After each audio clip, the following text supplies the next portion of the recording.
everyone, it's Jacqueline. I have been back from vacation for almost 2 weeks now. I had a wonderful time in Florida. I wasn't anywhere near where all the, hurricane hit, which was terrible, and it seems like it's like way worse than they were even expecting as far as damage goes, and it's pretty horrifying. But I had a fantastic time in Florida, and it was just a week of sitting on the beach and relaxing and I don't know, like thinking about things and stuff in my life. And so while I was down there, I'm very much a loner. Like in my life, I do everything by myself. People disappoint me a lot. And I take people very seriously. And that's kind of what I wanted to go into today, okay, well, anyway, the elephant in the room as well, my hair. My hair is naturally curly. It's always looked like this. I just would style it to not look like that. And since I've done hair 20 years, I knew what to do, and I would wear it like that for a week, and I would spend an hour once a week just smoothing it out, straightening it out, and putting it under a shampoo cap and all that stuff. And I just decided that it was time that I start to embrace my naturally curly hair just because it is so curly. And then I also said to myself, well, look, if you're going to wear it curly, you've got to do bangs. Like, I've done it curly before, but I didn't have bangs, and I never liked it because it gave me this like flat up here, big at the bottom, and I kind of like the big at the top and a little bit more flat at the bottom, if that makes sense. I don't know. Anyway, so I cut it myself. Since I'm a hairstylist, I know kind of what I'm doing, at least. So I cut this stuff here, and I will need a proper haircut in the future. I just have to find someone that can do naturally curly hair like this and, cut it the way I like. So as a stylist, have to go find a stylist. Anyway, so what I wanted to discuss, the topic that I kind of wanted to go into, something I was thinking about is, okay, so I just had a session with a therapist, and it's for my breast augmentation and, to get it on health insurance and all of that jazz. And I decided that, with my working out and at my age and how I feel and coming to terms and being comfortable with myself, regardless of others. And it's like, I came to the conclusion, I was like, okay, I think I really do want my breasts done finally. I was like, I like what I have, but I just feel like it would complete me in a different way. And so that's, so I spoke to my insurance, and I also got a consultation with a doctor, actually local, that is really good here locally. So we'll see how she goes. And yeah, so I'm pretty excited, and I have to do therapy for a little while. Like most places require, like insurance is only like 2, sessions with a therapist, which is a little interesting. So you just have 2 sessions. They talk about your gender dysphoria, how long you've been on hormones, yada, yada, yada. And so, but the place I'm going to, the moment I said I was trans and I was, using the insurance, they told me that I had to, be at least what did they say? Have therapy for at least a year. And I kind of was like, okay, well, I told the lady, I was like, look, if you want to be honest, I was like, I've been living this way since I was like 22 years old, and I'm almost 40. So it's obvious that this is something that I've decided I'm going to do. And I'm sure when I have my consultation, it'll be just fine. It's just, there are a lot of people that, they just want to go in there and get these breast implants. They want to get this stuff done, and then they regret it, have to get it removed. They sue the hospital. They sue someone for not taking the right precautions. And so when they detransition down the road or something. So it does make sense if they detransition. So the therapist I'm actually seeing was like someone had recommended, my hormone doctor had recommended her. And so I went to go see this lady, and the moment I walked in, she knew who I was because I cut her hair like something like a decade ago or something. I didn't remember her, but she remembered me. And so I was like, well, there you have it as far as the trans woman thing goes. I was like, I cut her hair, and I had transitioned at that time. So she was like, we're chatting, and I was like, look, but I could just get a letter from her immediately. That's what she was kind of saying. And I was like, but if you want me to be honest, I was like, I think there's more in-depth things that I would like to tackle. And it's like when I moved to America from South Africa, I was 14. I was very young. My parents divorced. It split my family up. And at that age, I was very there was that superficial teenager kind of thing coming in where I was like, oh, America. And I didn't really think much of it because I've been very privileged up to that point. So I always thought, oh, I'll be back to South Africa all the time. I'll go back every year. That's the way I thought about it when I was a kid, because we were very wealthy white South Africans at that time. And so, and then of course everything changed. We moved to America, and my mom remarried, and there was difficulty there. And it was just this lot of like stuff I didn't think about, because the way I was brought up was like, suck it up, get it together. You know, this is the way life is. You know, that's kind of how it was. And it is a very, very handy tool, because life is kind of like that. Like, life is pretty shit. And so you have to kind of like get through the thing, you know? So it's like, you know, knuckle down and get through it, and then deal with it as it comes and goes on. And the only thing is, the side effect of not dealing with traumas that happen at the time, or discussing it, or coming to a clear, sort of happy ground, is that it gets stuck in the back, and it gets stuck in the back of your head. And also, being trans at the time, and wanting to be feminine, but not necessarily knowing what it was, or even that I was a woman. It was just that I knew that I didn't like the side effects of testosterone in my body. I didn't like my voice getting deeper. I didn't like my body growing hair. There was things that were very clear that I was like, oh no, I don't like any of this. And so I went through a stage of kind of like slightly self-destructive, and did bad things and whatnot when I was in my teenage years, drug usage, things like that. And it was a way of like self-destruction, and I didn't care. Like, the people I hung out with were all in their 30s and 20s, and I was maybe like 16, and so I didn't really think I would live past like 30. We used to joke about that with my friends. And so when I like just laughingly discuss it, I was kind of goth back then, but still I have this built-in trauma. And then my brother that had passed away in 2015, there was a lot happening with him. He had developed schizophrenia from taking psychedelics, and he lost his mind, caused my mom a lot of suffering. In the step family, there was tensions. There was a lot going on that there was far too much for a child at 14 to deal with, and finding men attractive, and I hadn't transitioned at that time, so it was like the gay experience was very much in my world, and it was just the whole thing was very confusing, and so I just pushed through it, and I was working, I did my thing, and then when I was 23, that's when I, met people that were transitioning on hormones.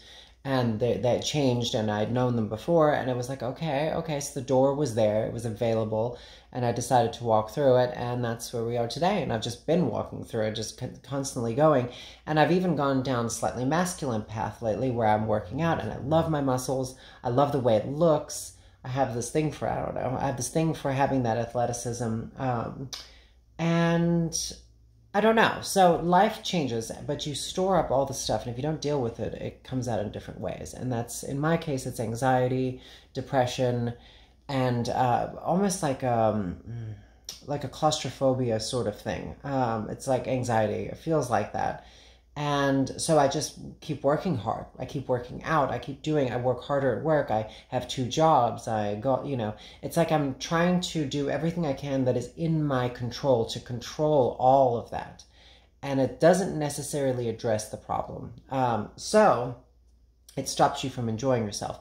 Now, my thing for the therapist is more like, I kind of told her that I have a lot of trauma, and I would like to like people again.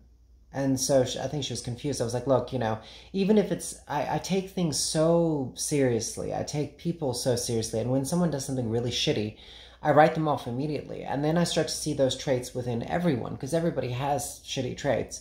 And so I start to see them within everyone. I'm like, yep, write you off. And I have this thing that's black and white, where friends have to be authentically my friend. And boyfriends, girlfriends have to be authentically, it has to be this passion. And if it's not there, then I'm dissatisfied, sort of thing. And I don't understand why they can't just get on board. And with friendships, like the backstabbing, the betrayals, all the things that happen down the road put me off of knowing people. And so when I went to the beach, I found myself sitting there. It was a private beach. It was a wonderful location. And there'd be these huge families come in, like these giant, like 15 people all together. I had the 2 types of people that I was trying to get away from, but it is Florida. I had the huge, ditzy, wealthy white woman on one side, ultra wealthy, basic white woman on one side. And then on the other side of me, it was like Trump supporting rednecks, because those are the 2 groups of people that have money. It was like, so like the two, I was like, my God, it's like my karma is forcing me to experience that type of person in my life. Anyway. But I had a wonderful time, and I realized, okay, I love being on my own. I enjoy my life on my own. I can go happily in this world on my own.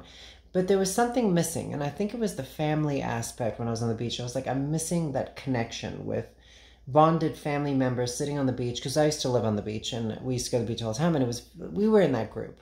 We were part of that group. It was maybe 6 people or so when I was growing up, and it would always be something. We were going to go get ice cream and bring it back. There was something happening the whole time. I mean, we would sit on the beach and I'd be in the water most of the time, but when I was a kid, there's these fond memories of experiencing that. And when I went down there by myself, it was perfect to Florida. It was perfect. I mean, it was bizarre at how perfect the water was, how wonderful the privacy was, how, everything, the Airbnb I was staying at was just fantastic. And they took dogs as well. Everything was perfect. And it was like it was missing something. And I realized it was the friendship. I was missing the collaboration, the unity, friends, people. And I started to realize, I was like, man, I cut people off so fast. Like, I am done with people immediately. Like, someone says something, I'm like, eh. Or if they just keep hounding me, it's like, I'm like, meh. I just write people off very fast. And so I've realized I've got to start working on that. I don't have to authentically like people to have friends.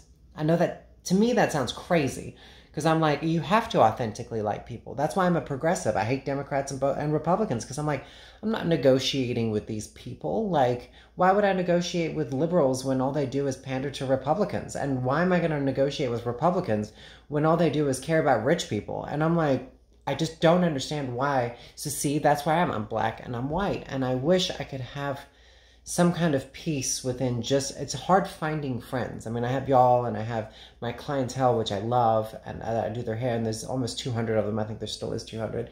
And I work at my second job with people I really like, actually. I love the people I work with at my second job. They're all very young, but I really like them. So that's kind of what's going on in my life. That's the thing I'm trying to discover as I'm going into my 40s soon. That I'm trying to figure out what it is that that would make me feel that I've completed the life that I needed to see, if that makes sense. Like being satisfied with being like, okay, where I could sit on my own and nothing was missing. Because I always thought I had that, and I realized I was like, I don't think I'm at the age where I can sit alone and be content just yet. Like, I feel like something's missing. I have lots of old friends that I used to hang out with, but they all stabbed me in the back. And I think when I transitioned and I passed as easily as I did, they wrote me off immediately. I mean, so I was on Grindr recently, and it was because people told me there were lots of people looking for trans women on there. And I was like, huh. But then I realized you have to sift through all of these people that are just like sex stuff. And that's what Grindr really is. It's like a hookup app. And I only met one person. It was a girl off of there. And so when I was on there, it was just this bizarre, I got reported.